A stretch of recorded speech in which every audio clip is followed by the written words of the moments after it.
Absolutely. Take any of them now.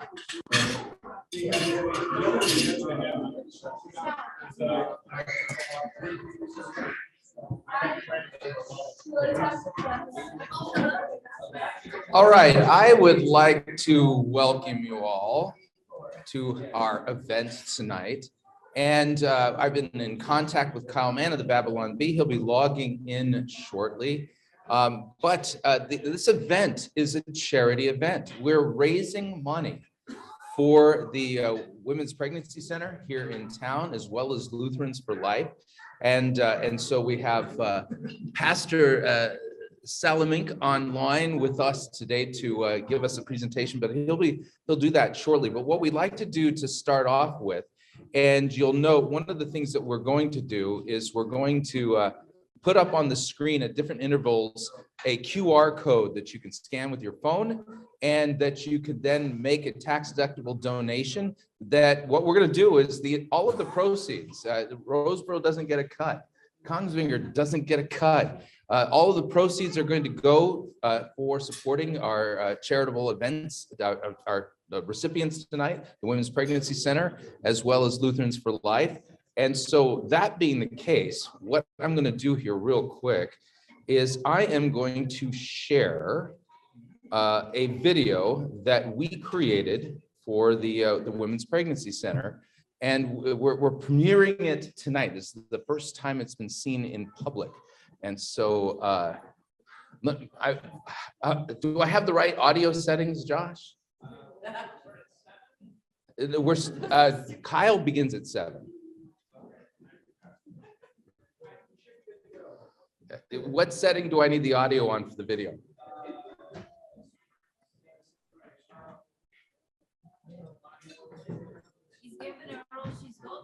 All right, well, we'll try it this way. Let's see if this works. Here we go.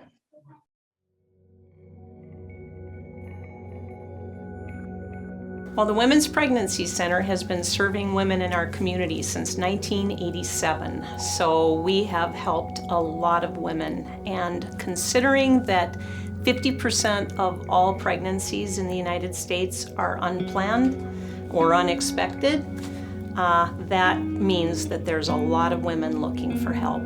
So when a young woman comes through our door, we can tell that the emotions are running high. There's a lot of pressure that they carry in with them. In fact, it's like the weight of the world is on their shoulders, because they're either carrying a secret that they haven't told anyone, or maybe they've told their boyfriend, a roommate, and that person has given them advice on what they think she should do. And it's a weighty thing to deal with when you're not sure. So our main objective whenever somebody comes in is to greet her with non-judgment, to love her where she's at. You know, we're a faith-based nonprofit, and we follow the best model. We follow Jesus and how he cared and loved people. And so we want her to know that she's safe here, and that our nurses will listen with unconditional care and support. So the first thing we would do would provide a pregnancy test.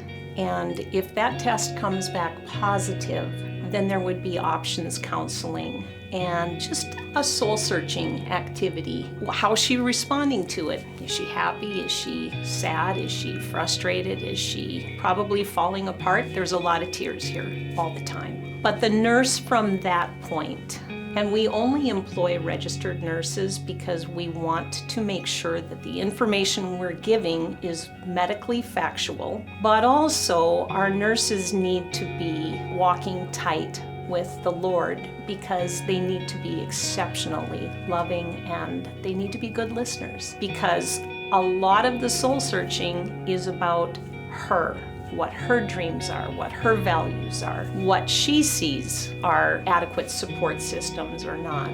It all makes a difference in her decision. So what makes our center different from a regular medical clinic? We have unrushed appointments, for one thing, and everything is completely free. Our nurses treat the whole client. So it's not only physical, but it's mental and spiritual as well. Usually they've been referred by a friend who has been served by our clinic in the past. They know they can trust us, and they know that it's easy to talk to our nurses. The clients who enter the Women's Pregnancy Center range in age from anywhere from 14 to 40 years of age. Most of the individuals that we see are single, some are married, but most of them have at least considered terminating their pregnancy, and that's the one thing that they share in common. We support them through free pregnancy testing, free first trimester ultrasounds, STD testing and treatment, as well as parenting classes that include shopping privileges in our baby boutique. And we do all of this completely free of charge. We feel that the ultrasound is the most powerful tool that we have at the Women's Pregnancy Center. It allows us to show her the life that is within her. Most often we don't even need to use words. She's able to just look at the TV and see for herself that there is an undeniable, separate living human being within her. She's able to see arms and legs kicking. She's able to see the beating heart. She's able to see her baby turn over and move within her, even though she's not able to feel any of this from inside. There's nothing quite like that powerful aha moment when you see a mom see her baby for the very first time, meet that baby for the first time through the ultrasound. It's like a light bulb goes off and everything clicks and they can see that this is what they were made for. So what I need you to really know is that we can't do any of this without you. We rely so heavily on donations. This is your invitation to be part of something that is so much bigger than anyone even can imagine. You know, those of us who work here and our volunteers who are mentors, we're invested.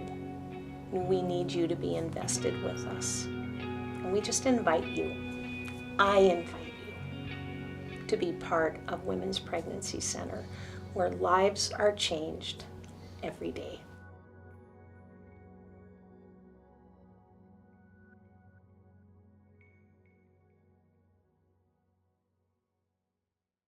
All right, give me a second here. I have to make sure my sound is on the right setting. Select a microphone. There we go. Jill, why don't you stand up and let everybody know that you're here? Yeah, Jill is here in the building with us.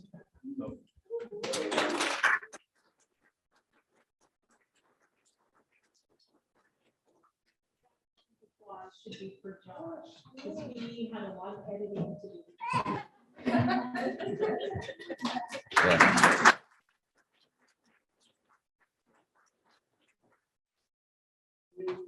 All right.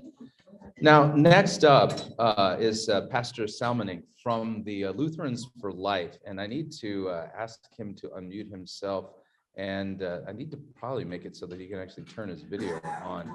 Hang on a second here, because we have our security settings so that people can't start their video.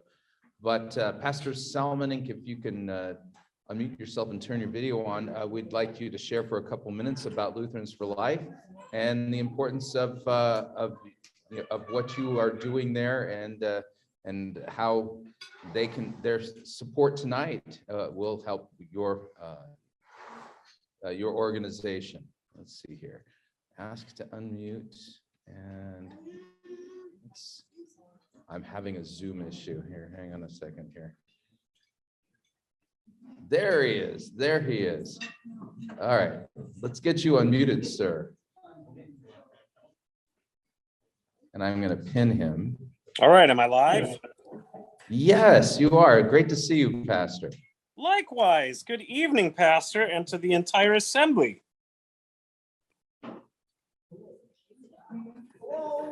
So there we go. So tell us about Lutherans for Life and how we can support you guys in what we're doing here. Well, first of all, good evening, everybody, and thank you so much for the invitation and the opportunity to be a part of this wonderful event. Thank you for the benefit to Lutherans for Life. My family and I are gathered here in our living room, even have my folks here, looking forward to the evening's events. My name is Pastor Michael Solomink. I'm the Executive Director of Lutherans for Life. Lutherans for Life exists to equip Lutherans to be gospel-motivated voices for life. And we believe that Lutherans have a distinctive voice to bring to our culture's conversations about the sanctity of life. Those conversations so frequently take place in a spirit of anger and fear. And we believe as Lutherans that we can bring a message of joy and hope into those conversations. Of course, as Lutherans, we remember that we are motivated not by political controversy or public opinion or personal choice. When it comes to the sanctity of life, we are motivated because life issues are people, and the sanctity of life is the heart of the gospel of Jesus Christ. Every human life is precious because God has created us in his own image with his own hands. He has redeemed us through his Son, our Savior, Jesus Christ, who came into our flesh and into our world first as an embryo, and then grew up and gave his body on the cross to sanctify every one of our bodies. And we believe that God has called each and every human life to be part of his family and his kingdom forever. So Lutherans for Life is active across the United States in a ministry of educating and connecting the sanctity of life to the gospel of Jesus Christ, to the word of God, and to Lutheran doctrine. We do this through a wide variety of programs that includes a vast library of print resources. We put together congregational worship resources for Celebrating Life Sunday every year. Those are available free on our website, as is most of what we have to offer. We also publish a quarterly journal called Life Date, which is a collection of gospel-motivated articles, commentary, Bible studies, and reflections from the distinctively Lutheran perspective. We have a large archive of video resources. We have bi-weekly webinars for both adults and youth as part of our Y for Life program. We also have national conferences, one coming up this year in October. Information about that is available on our website. And we have an extensive YouTube channel. Of course, you guys are familiar with YouTube. Lots of video education there about how the gospel connects to sanctity of life issues like surprise pregnancy and terminal diagnosis. We also have a nationwide network of over 150 volunteer communities. We call them state federations, life teams, life chapters, life ministry coordinators in all 50 states who are taking action on the local level to show the love of Christ and speak God's truth to people who are facing life issue situations. So your support for our organization is going to help us accomplish all of those things this evening. And if you would like more information, I encourage you to visit our website, www.lutheransforlife.org. Spell out the word for, F-O-R, lutheransforlife.org. We also have a smartphone app. You can navigate to your app store and download that for your phone. It's absolutely free. That'll keep you up to date on all that we've got going on and connect you with our nationwide community. Again, we're so grateful for your gospel-motivated Voices for Life, and we pray that God is going to bless our time together this evening.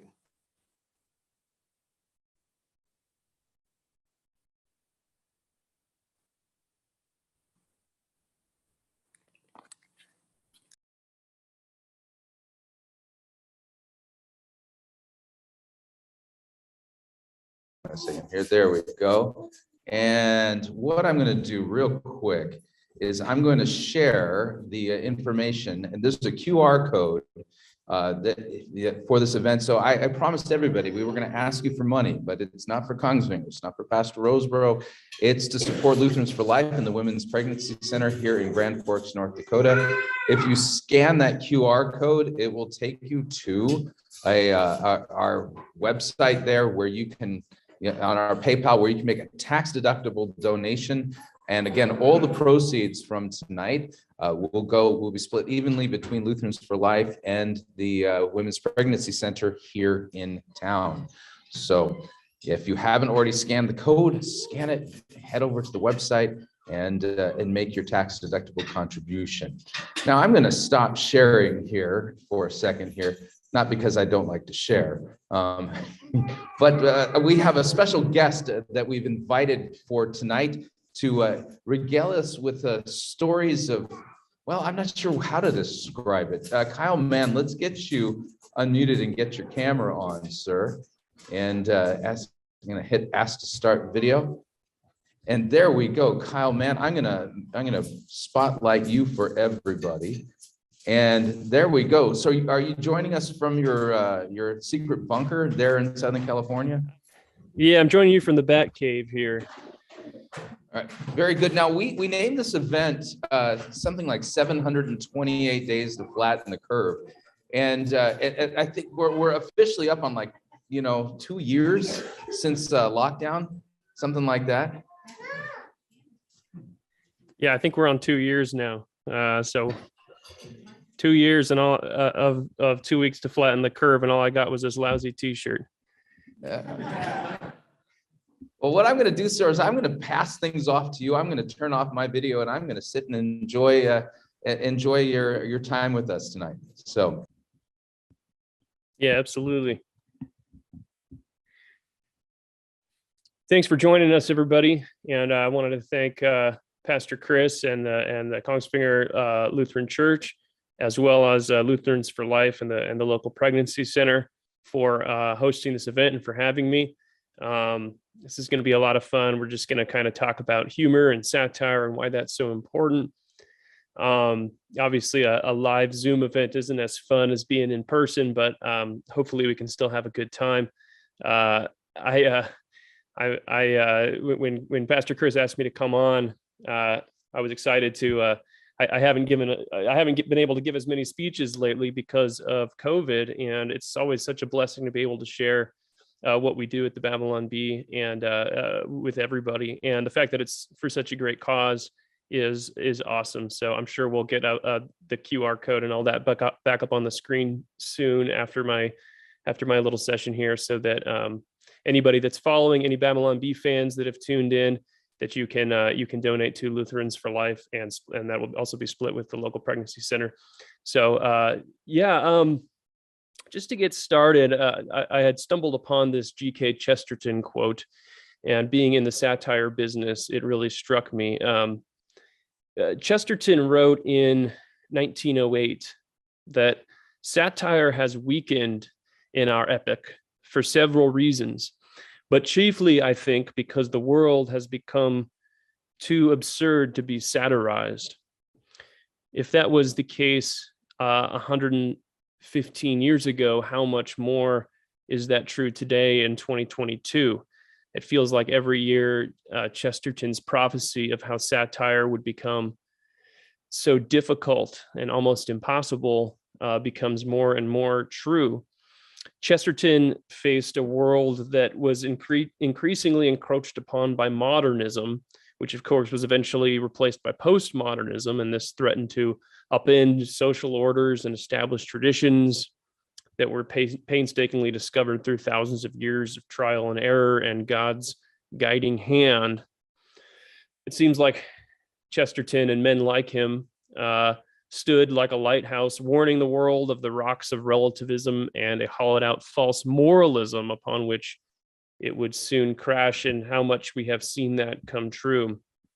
It feels like if Chesterton felt like the world was too absurd to be satirized, we have no hope in 2022.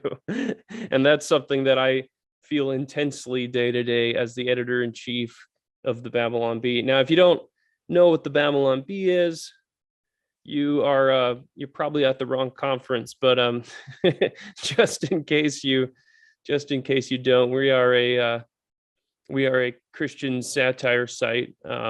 We cover politics, general everyday family life. We cover religion, church life, lots of worship leader jokes, all kinds of fun stuff.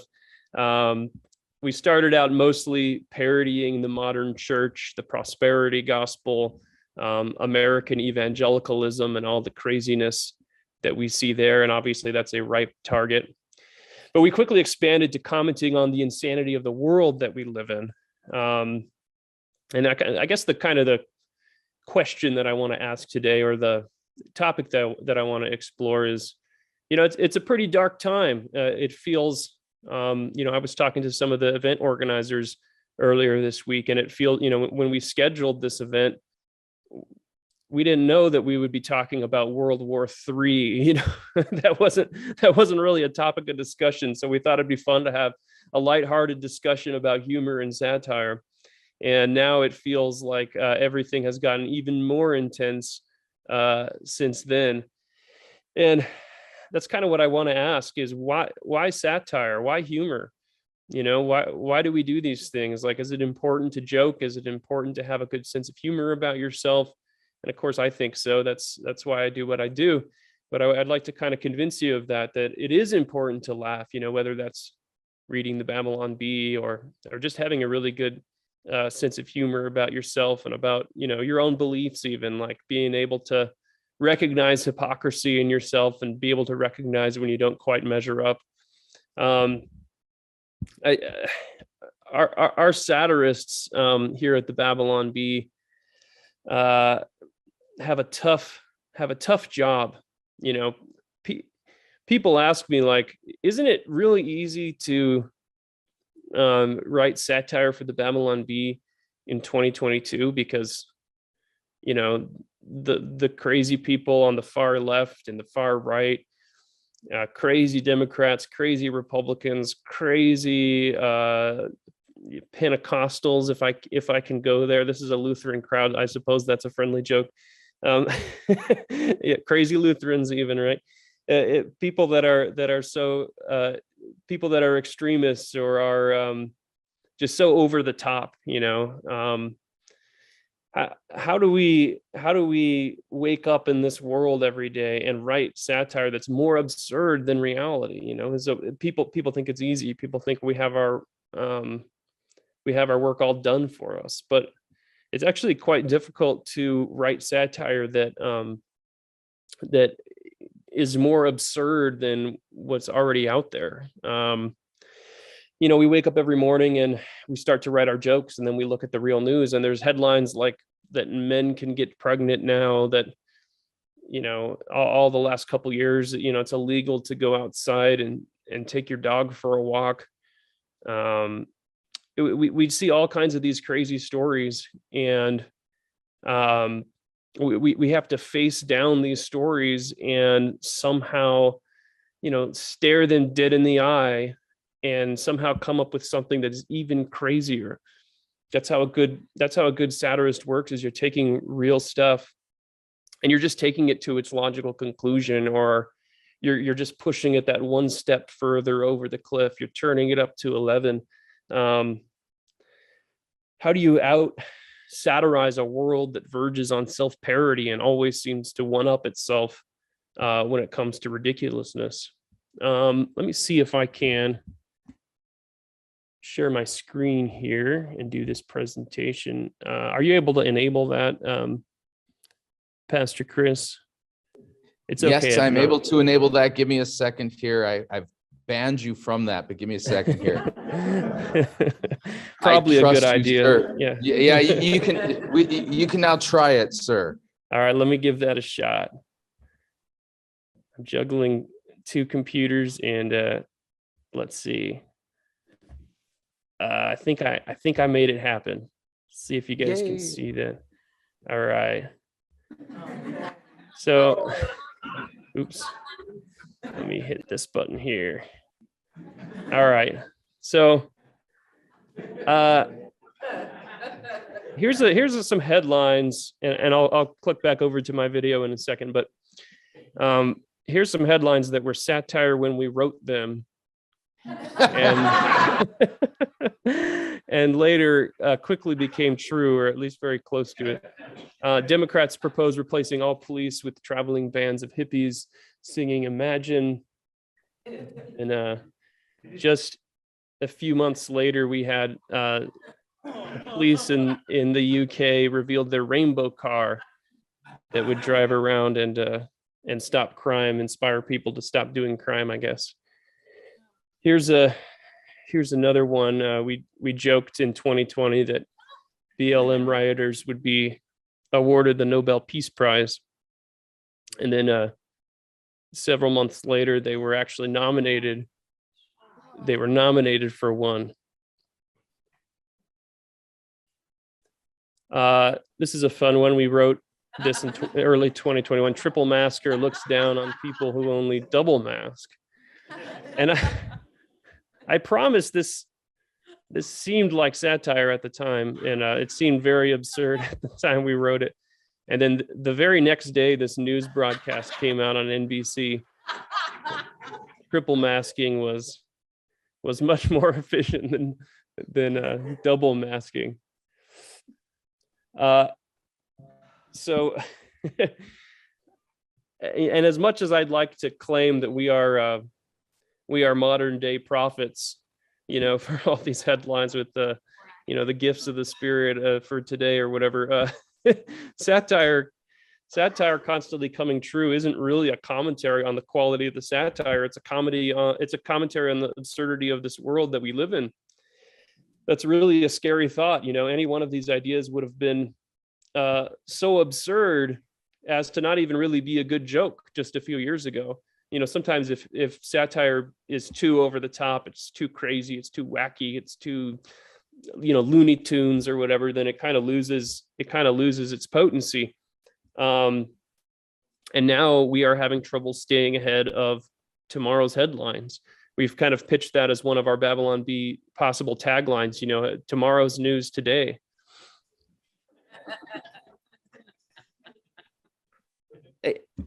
It's not just real news, though, of course, that makes our job difficult. People who are constantly progressing, trying to push our society towards some, humanistic utopia, they seem increasingly determined to remain as humorless as possible. It wasn't so long ago that we religious people were seen as kind of the fuddy-duddies, who didn't have a sense of humor. We couldn't laugh at ourselves. I don't necessarily think that stereotype was true. Anybody who's been a member of any good church for any amount of time knows the good sense of humor that a lot of the folks have, and knows that there's a lot of good humor pointed at us. But that was kind of the stereotype, that we were the guys who were sitting haughtily in the corner of a party, looking down our noses at people who laugh and have fun. Or maybe that was just us Baptists, but more and more it seems that stereotype rings true more for leftist zealots than it does for Christians. It rings true more for extremists on the secular end of the spectrum, because really secularism has become a religion. It has its priests in the form of agenda-driven scientists and politicians. It has its dogma and things like Marxism and critical race theory. It has its end times predictions in climate alarmism and hysteria and pandemics. And it even has its own saviors in progressive politicians and policies. There is some truth, though, that the blindly religious cannot take a joke. We've encountered this time after time as we put our satire out there on social media and for the world to see. We've been fact-checked many times as a satire site, which is bizarre. We've been fact-checked by Snopes, USA Today, the Associated Press, PolitiFact, you name the fact-checking website, and we've been fact-checked by them. The left claims that there's so much sinister fake news and Russian disinformation or whatever out there, but they sure seem to have a lot of time to fact-check jokes. Deliberately obtuse fact checkers, big tech social media sites, and news networks pretend not to understand our humor and regularly accuse us of sharing dangerous far-right disinformation. Powerful people on the left wielding massive platforms and plenty of funding use their platforms to try to suppress us and silence us merely because they disagree with our positions. And I'm kind of rattling off this laundry list of people who have attacked us, not to sound like we're persecuted. Obviously, there's Christians and people all around the world who face much worse persecution than us as a humor site. But I think there is certainly some commentary about our society that just telling jokes draws so much ire. Just telling jokes makes people so upset of us and really try to use all their power to shut us down. I think it does say something about the state of our society and where we're headed. And that's why tonight I'd like to argue for the power of humor and the importance of laughter. And I know we're dealing with heavy topics today, like the World War III possibility, Russia invading Ukraine, all kinds of things are going on. We're obviously dealing with, pro-life organizations, Lutherans for Life and the Pregnancy Center. Abortion is not a topic to be taken lightly. And yet I think satire and humor can play a role in exposing the evil of those things. And we'll deal with that in just a little bit. But first, let me see if I can do this again. And sorry, bear with me here. So here's some of the people that have attacked us as the Babylon Bee over the years. This is Brian Stelter of fake. He called us a fake news site. This is Donnie O'Sullivan of CNN, and he was mad. If I won't read that whole wordy tweet, but he was mad at us because a Babylon Bee article got more shares than the CNN story on the same topic, and he posted this to shame us and claim that was evidence that we were actually sharing disinformation. And what's more interesting is that tweet that he's sharing there is from an ex-CIA agent who called us disinformation. In that tweet thread that he quotes, she goes on to say that we use the word satire as a shield to protect us from anti-disinformation activity, and we're not actually a humor site. We're just a far-right misinformation site. This is a quote from the New York Times, associating us and calling us far-right misinformation, a far-right misinformation site that uses the word satire to protect our presence on Facebook. And they say, for example, the Babylon Bee, a right-leaning site, sometimes trafficked in misinformation under the guise of satire. And here's a couple of fact checks that we've gotten in the past, which are all bizarre. We wrote a joke saying that after water had been discovered on the moon, Trump proposed a space navy. And this was classified as dangerous misinformation and fact checked by USA Today. Another one that USA Today fact checked is we claimed that the Ninth Circuit overturned Ruth Bader Ginsburg's death.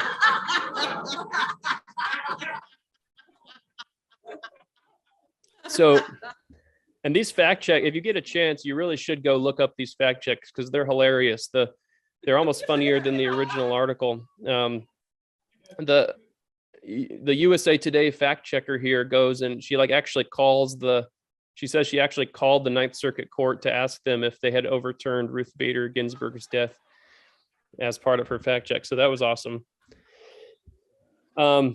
So we wrote this article. Senator Hirono demands Amy Coney Barrett be weighed against a duck to see if she is a witch.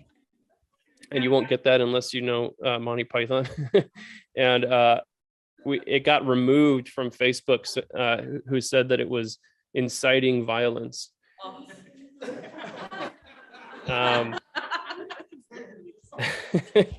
So let me see if I can pause this again. So, and I kind of, just have a laundry list of all those times we've been attacked just to kind of prove the point that there is this bizarre pushback against us. Snopes has accused us of muddying the waters of current events in order to confuse and mislead people for clicks. And they draw no distinction between our humorous and obviously clearly labeled satire and people who actually publish fake news. Whenever they fact check the Onion, it's always very positive towards the Onion, and it kind of Snopes will kind of accuse the readers of being the ones who are fooled. When they fact check us, they accuse us of intentionally misleading people. So there's an obvious kind of bias there when it comes to the way that we are fact checked. Probably the most absurd one we got is that Facebook threatened our site with the deplatforming and demonetization for sharing fake news. And the headline, if I can get that one up again. Sorry, I'm learning Zoom here. So we did this headline: CNN purchases industrial-sized washing machine to spin the news before publication. Oh, sorry, it's not up there. Maybe now you can see it. The giant washing machine. So this was the article that got us threatened with deplatforming and demonetization from Facebook. I mean, it's just so absurd on its face. No one on planet Earth ever believed that headline. Nobody actually thought that CNN purchased a giant washing machine to spin the news. It doesn't even make sense. And yet we were facing the complete destruction of our platform and the ability to reach our audience merely because we were making fun of the left. It's absolutely insane. And just for fun, here's a few other Babylon Bee headlines that Snopes has fact checked in the past. Trump, I have done more for Christianity than Jesus. California Christians must now register Bibles as assault weapons. That might be true. That's one of those that's just not true yet. Thanks to new laws, VeggieTales finally introduces new cannabis character. Oh, wow. Sorry, there's kids in the room. I'll get this moving along here. Joel Osteen launches line of pastoral wear, sheep's clothing. Sorry, you guys are all. Oh, I like that. You guys sound offended. Is there a bunch of Joel Osteen fans there? I don't know. Ocasio-Cortez appears on The Price is Right, guesses everything is free. And here's another one that was fact-checked. Pope Francis says COVID vaccine will now be required to enter heaven. I read a lot of very concerned tweets from Italian grandmothers in Italian that he was going to actually do this. So this one started making the rounds in Italy. Let me see if I can get back to my beautiful face here.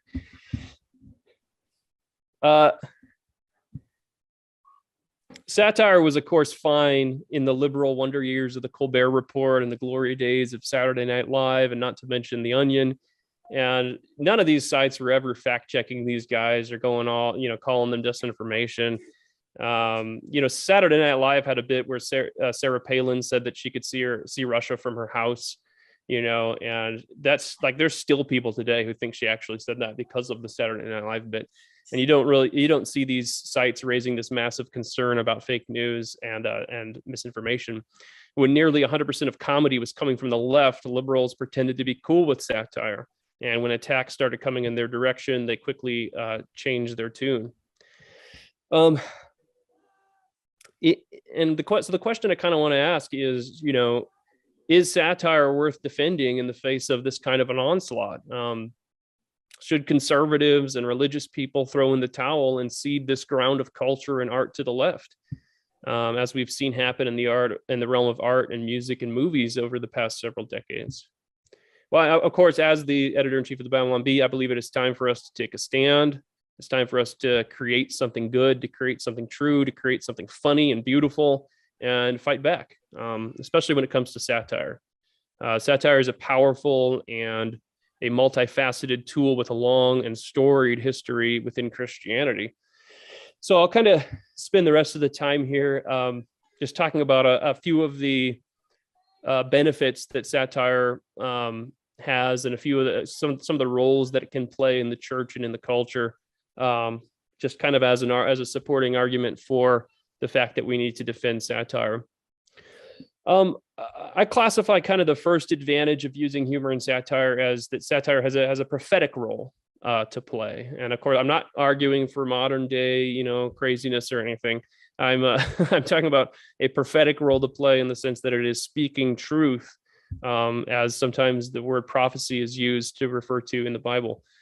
Throughout the Bible and church history, God used humor to mock the foolish and to call people to see through the fleetingness of current events and to behold that which is transcendent. There's of course, the famous example is when Elijah challenged the prophets of Baal, and he did not attempt to reason with them. He didn't write a 3,000 word blog post arguing of why Baal is a false god. And not that there's not a place for apologetics and argument and blog posts and theology, but there comes a time for mockery. And Baal, of course, Elijah mocked their God, asking if their God was absent because he was too busy relieving himself. Of course, you guys have read the passage, and they took the bowl that was given them and they prepared it and called upon the name of Baal from morning till noon, saying, "Oh, Baal, answer us." But there was no voice and no one answered. And they limped around the altar that they had made. And at noon, Elijah mocked them, saying, "Cry aloud, for he is a god. Either he is musing, or he's relieving himself, or maybe he's on a journey, or perhaps he is asleep and must be awakened." That's pretty brutal. I mean, think of it from our perspective. If someone was saying, "Hey, your God is not answering your prayers," and obviously, atheists will do this kind of argument. God is not answering your prayers. Maybe he's asleep. He's just this magic sky fairy or whatever. And Elijah uses this kind of mockery very effectively.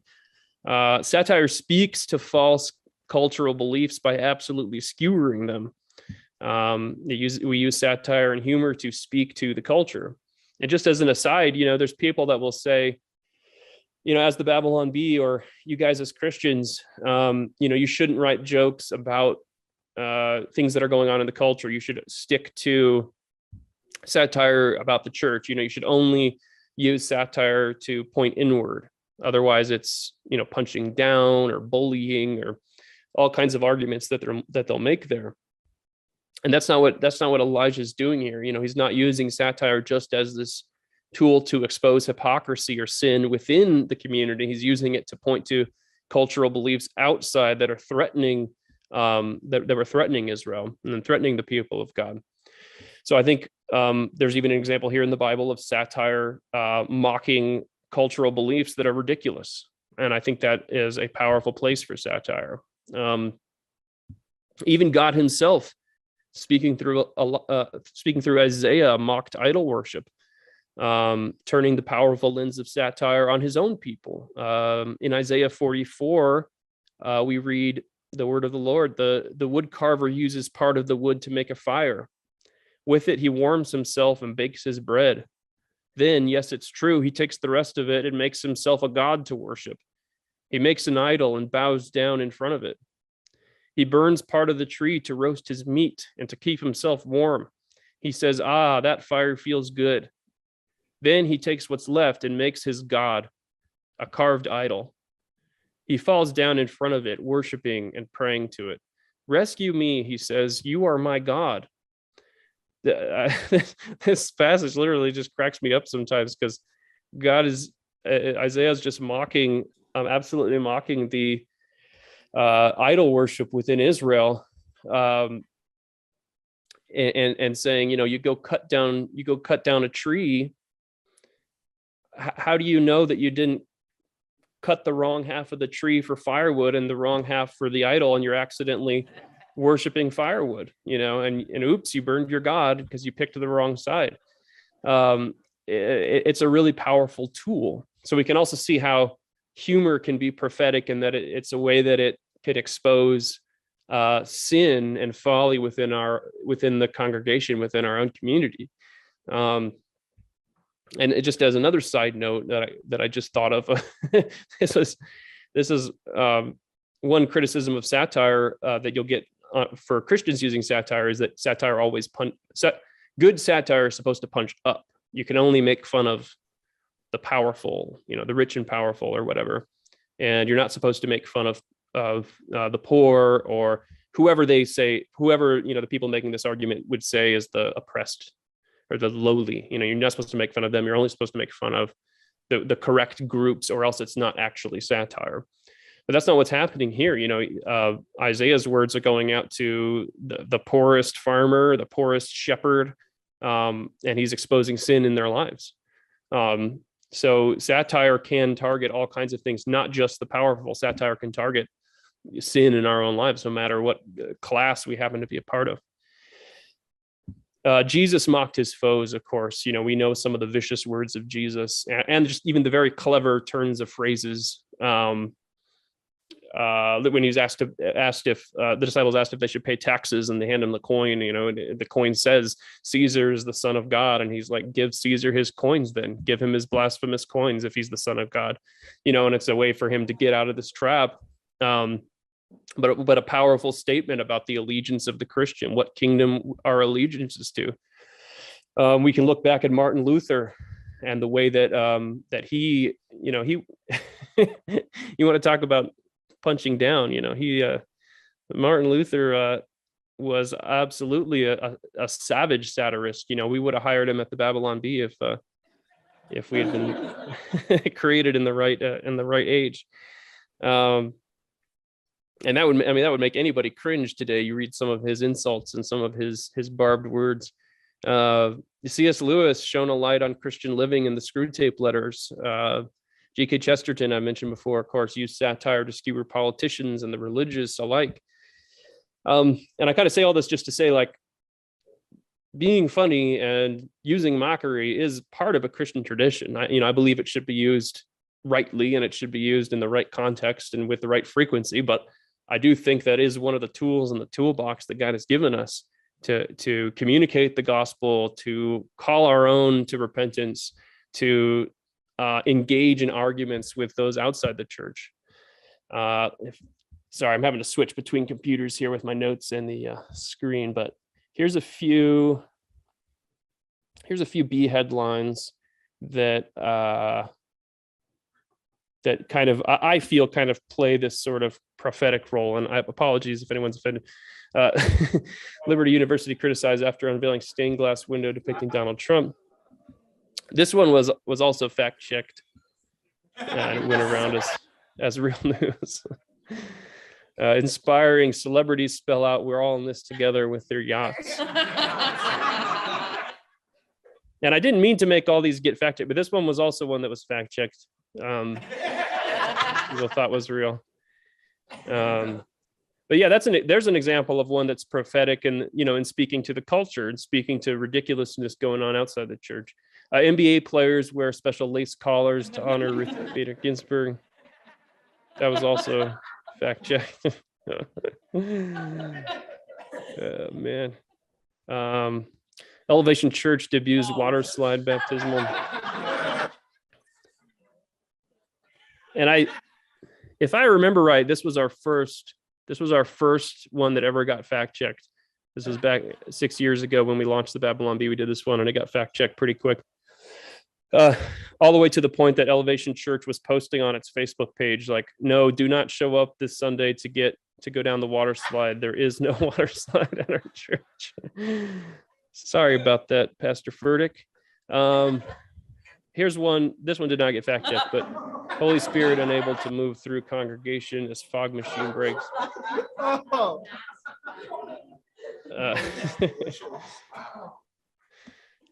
Let me see if I can do this here. That was actually the first Babylon Bee article I ever wrote. That was the day the Babylon Bee launched. I sent that in. Our first big viral article. So satire has this prophetic role to play. I believe satire also I'm trying to see how I'm doing on time here. I'll probably get a little bit more. Satire also has believe it or not, humor can have an encouraging role to play, and it can have a role of comfort. How timely that message feels now that we're kind of teetering on the brink of this conflict that's brewing, and we're plunging deeper and deeper into this possible, conflict and war.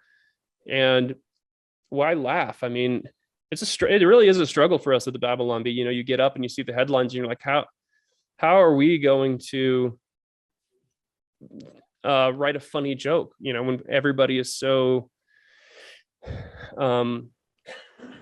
angsty about something, everybody's so worried about something. But I think that it really is the most important time that we need to come in clutch and make something like that happen. We got an email from a fan recently, and she said, this past year, I've been going through a crisis. There are a lot of things that I can't control, but every day I take my border collie for a long walk and I listen to your podcast. It gives me a lot of peace, and I love knowing that I'm not alone in Christian culture. You guys get me to lighten up and laugh at myself while taking more important things more seriously. I know God's mercies are new daily, and he will supply what I need for the future. But I want you guys to know that you have been one of God's methods of providing peace in my life lately. It's really humbling for us to, that I'm just a dude who goes and writes jokes on the internet and I somehow get paid for that. And, you get people that email and say like, you saved my life, or, and I'm not bragging on that really, but just saying like, I can't believe the way that God uses humor, whether it's my jokes or humor from some other source. The way that he uses that as common grace to get us through the day, to help us to have a real sense of perspective about things. One nice thing is that you can be scrolling through your social media feed and everybody is trying to get you to get riled up about something. And there's pundits on the right, pundits on the left. They're like, I can't believe this, and they're yelling about this or that. And then when you come across a Babylon Bee headline, it's presented in that dry news type of voice. So you almost get tricked like into, oh, here's another depressing news story. And then you're like, oh, it's a joke, and there is this sense of like, we're kind of jars you out of that doom scrolling that you're doing on social media. So I really think that is one of the ways that God gets us through hard times. Satire is a cutting tool, and it really can cut away a lot of that, a lot of the misconceptions about the news, a lot of the things that we're struggling with, and help us to focus on what's eternal and what's important. We can lighten our load about the way that we think about events, rather than making these things weightier than they actually should be. We need to think rightly about the news. One of the reasons that the Babylon Bee got so popular is that we launched right during the 2016 election, and people had real anxiety over that election. If you remember, many Christians felt there was no good outcome, no candidate they could vote for in good conscience. We published, let me switch over here. We published this headline on the night of the election. We published this headline: election results are in, Christ still on his throne. And it was kind of like when the results were coming in and it wasn't really clear who was going to win one way or the other. And we like to publish this from time to time, but a lot, on election days, we'll put this up because it's a way that humor can kind of remind you of something that's very true. And people were freaking out over, if any of you follow politics, you sit there on election night and you're just a ball of stress for 48 hours or whatever. And that reminder was powerful for our audience. Satire can also encourage change in the Christian life with headlines like this: man sitting literally 3 feet away from the Bible asked God to speak to him. And there's a power in that, right? And that you could hear sermon after sermon about how you need to read your stinking Bible. You can read blog posts about it, and it can't sink in. And then you read something like this, and it cuts. You got to say ouch, as they say. We can also just kind of encourage endearment to the church with lighthearted church jokes. Satire finds study finds strong connection between holiness and the number of chairs you can stack after church service.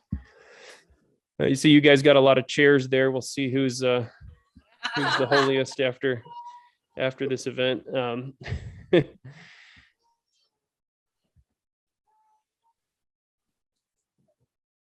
Another reason the Bee got so popular when it launched is that we were making fun of Christians, but we clearly loved Christians. It was clearly humor that was targeted inward, that we were clearly in the church, but making fun of the church in a loving way. If you've ever watched a Hollywood movie that mentions the church or set in the church, or it has a Christian in it, it's obvious that whoever wrote these Hollywood movies has never met a Christian in their lives, or has never even set foot in a church. And, all the details are wrong and the person is a total hypocrite. And that's like just the stereotype that it's kind of painted as. Christian satire doesn't have to be that way. It doesn't have to be bitter, mean satire with no hope and no answers, just deconstructing everything and so seeing nothing. I just kind of as I wrap up here, I just recently reread C.S. Lewis's Abolition of Man, and he has that great quote towards the end where he's talking about deconstruction and how the whole point of seeing through something is to see something through it. You cannot go on seeing through things forever. To see through everything is the same as not to see. And I'm paraphrasing, it's something like that. And I think the way that the world does humor is to just break down and mock everything to the point where it's like you're just drained and cynical about everything. But I think Christian humor can have a way of knocking down the temporary, knocking down the fleeting things of the world to help us to see the eternal, to help us to see the transcendent, help us to see what's really important and not just that constant 24/7 stream of depression and despair that we see in the news. Satire from a Christian worldview can deconstruct hypocrisy, it can attack false teaching, and it can topple the idols of our culture so that we can point to something greater. As we distort and skewer the shortcomings of our own world, we reveal within ourselves a desire for something more, a desire for something heavenly and true and real. So what the satirist can do is remind people of the true value of things in the world. Satire just kind of acknowledges the truth that people are funny, politicians are funny, preachers can be funny, Christians can be really funny, goofy, ridiculous people. There's humor in all of these things. And if we cannot find the humor, it's often true that we have some issue in our lives. There's some hypocrisy that we're afraid is going to be exposed through humor. I sometimes liken satire and humor to a funhouse mirror. A funhouse mirror will distort, it'll make your nose look gigantic. And if you're secure about how you look and oh, that's just a funhouse mirror, then you don't care. If you are very insecure about your looks, you're going to start screaming at the mirror and try to break it and say it needs to get fact checked and pulled off Facebook or whatever. So just kind of as I close, we are in this culture that hates comedy. We're in this culture that hates humor, that wants to dismantle it and destroy it and deplatform it and fact check it. And in the midst of that, though, there's hope. There's people that really can find this humor. There's people that are gravitating towards sites like the Babylon Bee, towards other humor outlets, and are realizing that this is the way that we really can challenge the systems of this world. This is a powerful tool that God has given us to be prophetic, to skewer our own sin and to call for change, and to help us to see the true value of things in the world. So let me just close with, well, why don't I do this Chesterton quote, and then I'll switch over to a couple more B headlines. Chesterton said, "Laughter has something in it, something common with the ancient words of faith and inspiration. Laughter unfreezes pride and unwinds secrecy. It makes people forget themselves in the presence of something greater than themselves." And that's kind of a good place to stop. Let me share a couple more B jokes I have here. These are ones that help us to laugh at ourselves. So Ken Ham's new life-size Tower of Babel reproduction plagued with construction delays. Poor guy. This was a bit of a prophecy too. I don't know if they have delays, but we wrote this article, and then like a year later they announced that they were actually building the Tower of Babel down there. So I don't know how the construction's going, but some communication problems maybe. Man dies of old age in church parking lot, waiting 60 years for wife to finish socializing. Very true. Fact check true. Chick-fil-A installs confessionals so that you can repent from eating at Popeye. Weighing in on the chicken sandwich wars there. And then finally, this one seems increasingly true. American Christian bummed that following Christ may soon actually cost him something. Thank you guys for hanging in there and for dealing with all the little Zoom delays. And thank you, Pastor Chris, for having me. And I know we were going to do some more interaction and stuff, so I'll hang tight for that here.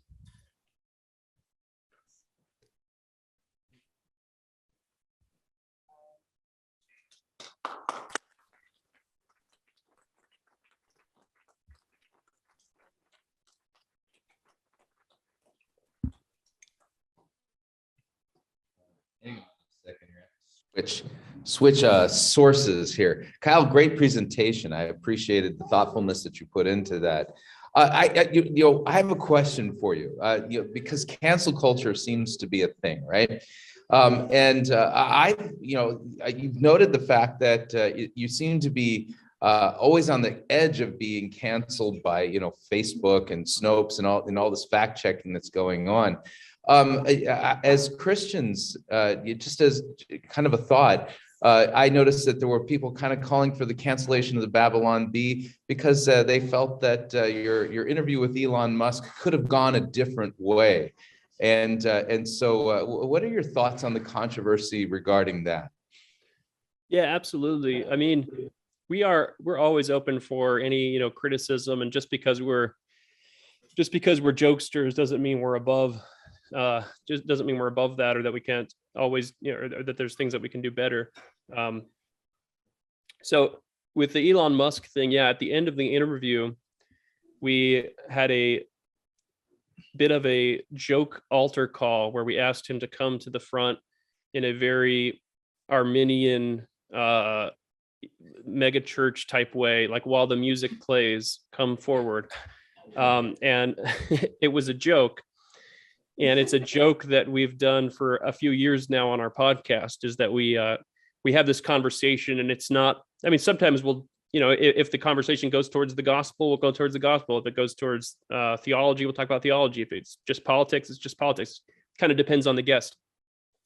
And the podcast, we're kind of just listening to a guest's point of view and getting their perspective, and having a civil disagreement about things.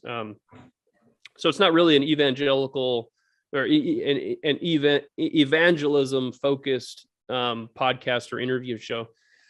But we had this whole conversation with Elon, and so we had that question as last question, as we've done many times. And most people, get the joke that we're kind of baptizing the podcast by doing this fake altar call at the end.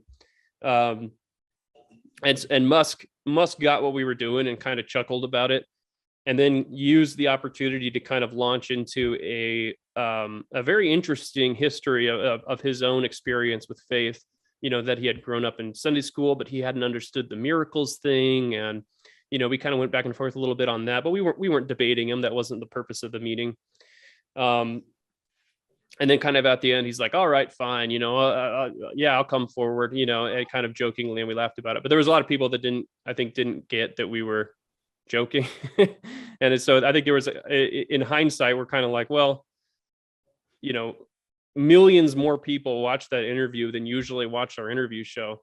And the people who usually watch it are like very much in the Christian culture, or they love the Babylon Bee and they know what we're doing there. And we had millions of people that watched it that, what the heck? You're like, did you just randomly give a really bad gospel presentation? That's horrible. He didn't actually accept Christ. And we're like, yeah, that's the point, right? So because we're kind of mocking those Christian media that just tacks on an altar call onto something, even though the gospel hasn't been presented. But at the same time, I mean, I sympathize with some of the criticism that if you're talking to a guy who actually needs the gospel, maybe a great joke isn't to be like, hey, do you want to accept Jesus? Because it's like, well, yeah, he does need to accept Jesus on some level, right? So I sympathize with the criticism there, and we obviously saw a lot of things in hindsight that we could have done a little bit differently. Mm-hmm. Excellent. Thank you for that answer. Hold on a second here. We have a Your mic's not even on. It's on. Yourself. My mic's on. Hang on a second here. We have a technical glitch being fixed here. All right, so we had asked some people that if they wanted to, they could submit their own attempt at satirical headlines. And since you're a professional at this, and back in the day you started out and you were yeoman at it, and you've now become the master. There's some people who have submitted some headlines that we'd like to get your candid interaction with. That's the way I could put it. Okay, so we had a Babylon Bee news title contests. All right, and we didn't get that many, so we're just gonna go with this. Huh? The information was on the website. Are you trying to submit now? Kongsvingerchurch.org/Babylon Bee, right? I think there's a submission place that you can do it. Submit now or forever hold your peace. Okay, so I hope you're ready for this, Kyle. Again, this is all, some of this is very North Dakota. I apologize. So here's the number one. Pelosi's new dance, the I Haven't Fallen Yet shuffle, is a hit with the new drug message from the White House. Am I supposed to be rating these? No. I'm just giving you we're trying to get your candid reaction. That made me laugh. It did make me chuckle. It did make me chuckle. All right. Let's see. And I'll tell you, I get friends and family members that come up all the time and pitch. So to get a chuckle out of me that's a good thing. That's solid. Okay, so we figured out what the grading scale is. Good. Yeah. Okay. Let's see. Whoever this is really has a thing for Nancy Pelosi. Let's see here. Pelosi releases her liberal pheromones to keep Sleepy Joe on track and focused. Wow. Okay. I'm laughing, but I think it's just because I like how obsessed this person is with Pelosi. Yeah. And I'm going to not read the next one. Okay. Yeah, executive decision here. Let's see. I can't even, man. All right. I'm going to mess this up pronunciation wise. All right. Mattel's initial release of Rock'em Sock'em Posky has Fox's very own Peter Ducey as the blue opponent robot. I have no idea. Yeah, it's Saki and Peter Ducey are always yelling at each other at the White House press conference. Got it. Okay. I might simplify it a little, just say new. Yeah, rock. There's a good Rock'em Sock'em joke somewhere in there for sure. Okay. All right. So Occam's razor, maybe. Yeah. Yeah. Okay. Let's see here. Next headline. Upon hearing Americans can't afford gas, Biden promises to give them cake instead on odd and even days. So there's a concept in comedy called putting a hat on a hat, where you told two jokes instead of, you should have stopped with one. Because the cake is funny, but then you say that the every other day. That's what. I'm not old enough. That's a 1970s thing, right? Like, was there gas? I lived that. Okay, it's I maybe lived I'm that. just, Yeah. Whoever wrote it is just a little not connected with this current generation. Got it. Okay. I'm not sure what to do with this one. The headline reads, "What curve? All I saw was the Liberty Bell." Okay, is that like a flatten the curve joke? Yeah, I think that this person knows math. Okay. Like a bell curve. And okay, I like do that. believe math is evil. So let's see here. All right, let's see. All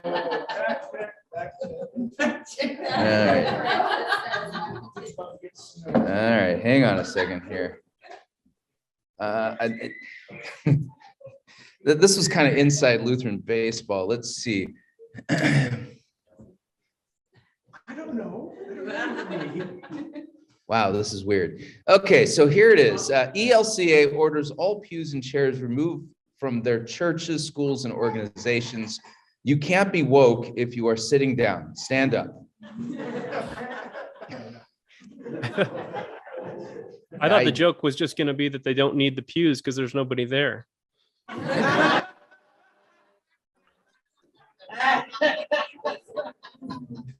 Ouch, that's coming from a Baptist, dude. All right, hang on a second here. Did you get your submission in? I can just give you my phone. Oh, yeah, okay, so we have a live one here. Hang on a second. Oh, I see it. It came in. I see it. Here it is. Okay, so here it is. We got two entries. Let's see here. It's a novella. I tried to teach her that brevity is the soul of it. Hang on. Okay, so entry number 1, Babylon Bee under fire for illegal satire trafficking into Facebook news feeds. Zuckerberg proposes to build a firewall. Okay. Yeah. I would again just simplify, just do like, yeah, Zuckerberg to build border firewall to keep fake news out or something. Like, Yeah. simplify, All right. yeah. All right, let's see here. No, I can't do that. I can't read that one. No, she's a pastor's kid. I can't read that one. So, yeah, I think I appreciate the interaction at this point, and that ends that part of the audience participation. I think this would be a good place if anybody here present, if you have a question for Kyle Mann regarding anything he's talked about actually in his presentation tonight about the importance of satire, something that you wanted clarification on or something like that, I think this would be the good time to do it. And we can actually pass the microphone for that to happen, but you'll have to kind of speak up because it has to come through my laptop. Does anyone have any questions? Yes, sir. How did he get involved with the Babylon Bee? Was he recruited or did he come reach out to them? All right. All right. So we want to know your Genesis story. How did you get involved in the Babylon Bee? And you, there was a co-founder who is no longer with you guys from the early days. Tell us a little bit about that. Yeah. So the website was founded by Adam Ford in March of 2016. He had been doing some reformed web comics up till that point. And I emailed him a headline submission, the one about the Holy Spirit unable to move through a congregation as fog machine breaks. I emailed that to him on March 1st, when the day the site launched. And then the next day that got published. And then he said, "You want to send another one?" And so I did. So then after a while, I was writing 3 or 4 a day, and I was still working a construction sales job as my full-time job. And I was just doing this on the side. And then after 2 years of doing that, I quit my job to take over the site full-time as the editor-in-chief. Adam Ford still owns part of the Babylon Bee, but he's sold off the majority of it, and he's not involved on the day-to-day anymore. He's actually running Not the Bee now, which is our sister site that does real news. You know, it's so insane you would think it was on the Babylon Bee, but it's not the Bee. That's the kind of stuff he does now. Excellent. All right. Any other questions? People are looking at each other. They're not making eye contact. Bruce doesn't have a question. Yeah, I should warn you, if Bruce has a question, you're going to be here for a while. Okay. Yes. I believe you said you lived in California. I just want to know, if at all, how often does your house get attacked? All right. So the question is, so you live in California. How often does your house get attacked? Yeah, I've never been attacked, or we've never been attacked by Antifa or hippies or homeless people or anything like that.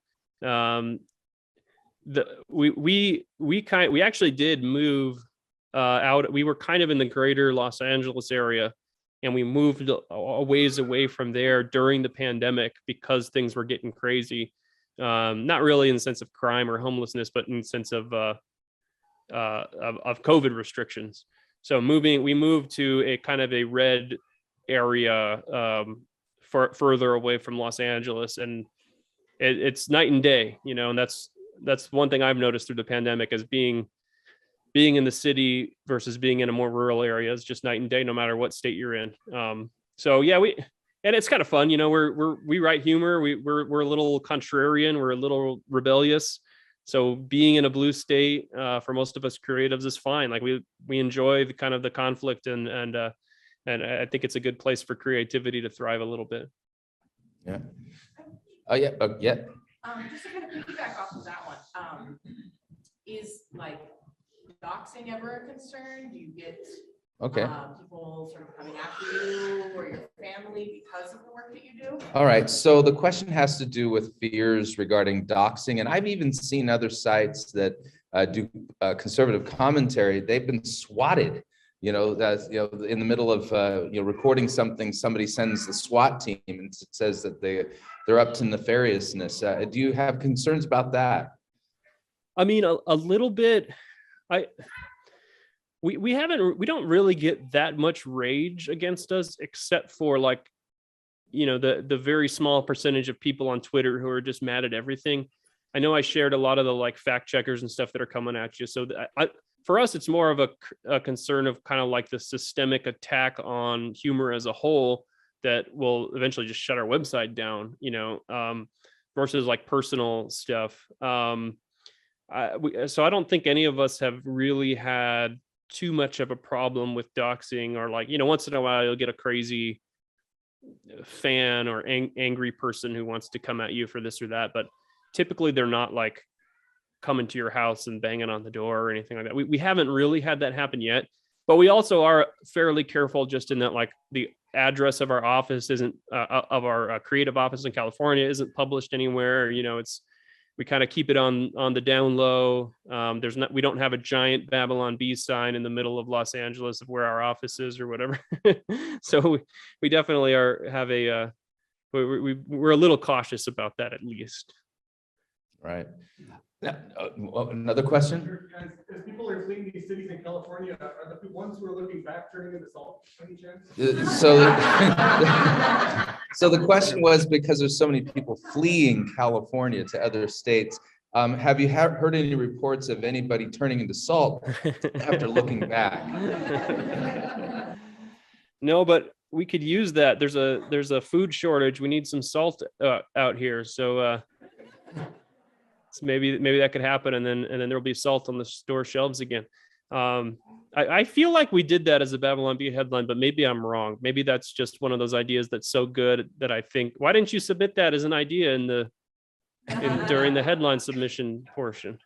Yeah. Now, I remember in the early days of the Babylon Bee, it was readily noticeable that they were looking for submissions from people in their audience. Does the Babylon Bee still take amateur submissions from people? Do you have a means to receive and filter and vet out any aspiring satirists? So we don't have anything advertised where just random people can just send headlines in all day, because it was just such a fire hose of stuff. You'd get, I don't know, 100 pitches in a day from different people.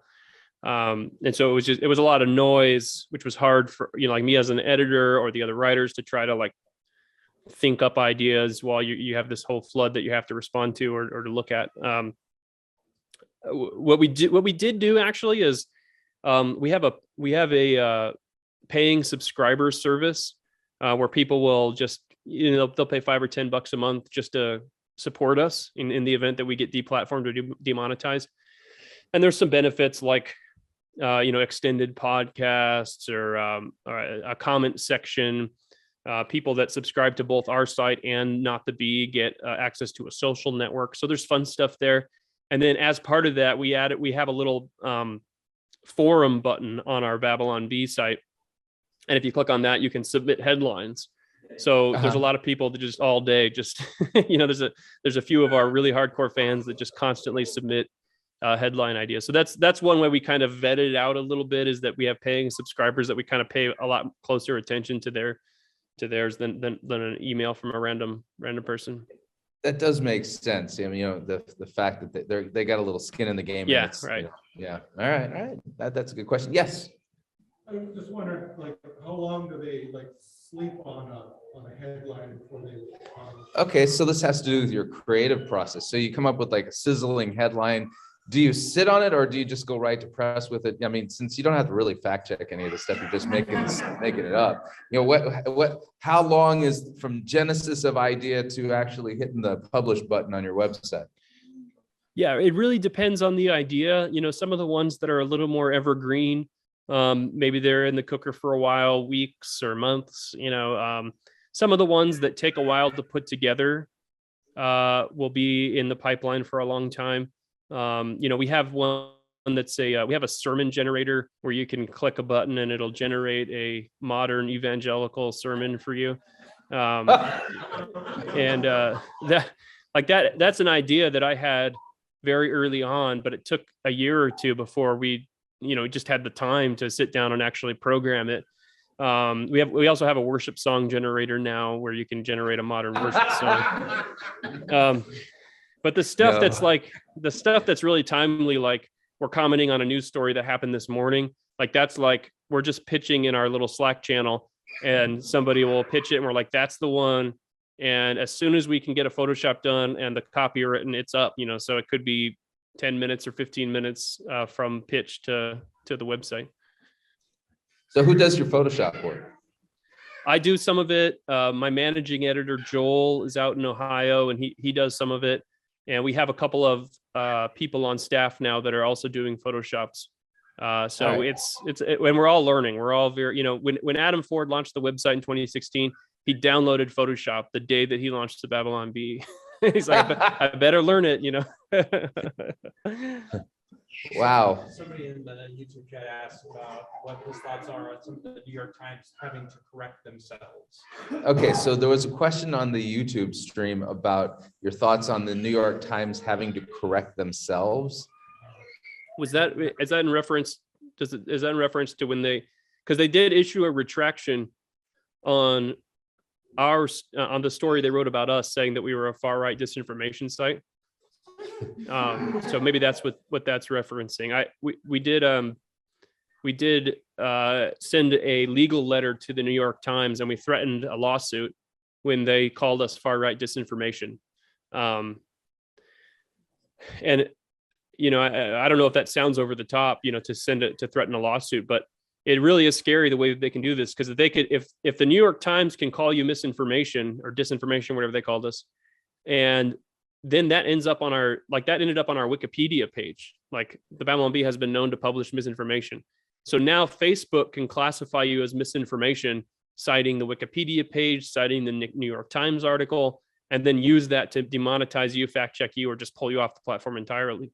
So we were like, no, we cannot have that in the New York Times. So they actually did edit that article, the article I showed, the little excerpt I showed earlier. They did edit it later. It's still not great. Like it still kind of connects us to that, but they took out the most offending parts of it anyway. Okay. Wow. Always fun when you have to pay an attorney by the hour. So yeah. Okay. Any other questions? Now, Kyle, I want to thank you for your time. This was fantastic. And I'm going to really quickly do this because it's important that people remember that tonight's event is a fundraiser. We are raising money for Lutherans for Life and our local Women's Pregnancy Center. And if you scan that QR code, it'll take you to our website where you can make a tax-deductible donations.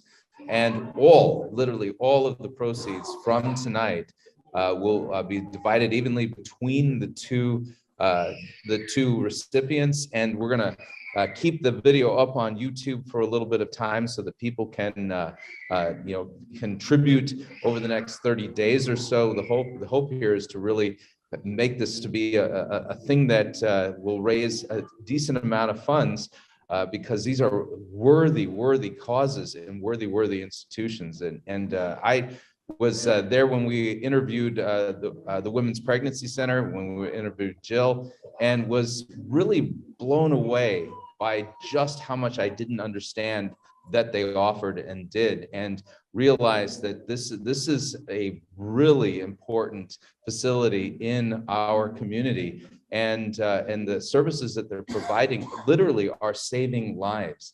And I think about the fact that here in small rural North Dakota, you betcha, don't you know, that she can give you the number of infants who are alive last year because their mothers chose life, and she can't imagine the world without any of them. And so it's just an amazing story. And so again, if you are able to support this cause, scan the QR code, and then everything's going to be going equally between the two groups. So with that being said, Kyle, again, thank you for your time. Thank you guys so much for having me. And yeah, if anybody is following the Babylon Bee and it has stumbled upon this, we shared it on our socials and stuff, please check out that QR code that Chris had up on the screen, and he'll still have it on the live stream, and support Lutherans for Life and the Women's Pregnancy Center. It's such great work that they're doing. And thank you so much to Pastor Chris for having me, and to the church. Thank you guys. Thank you.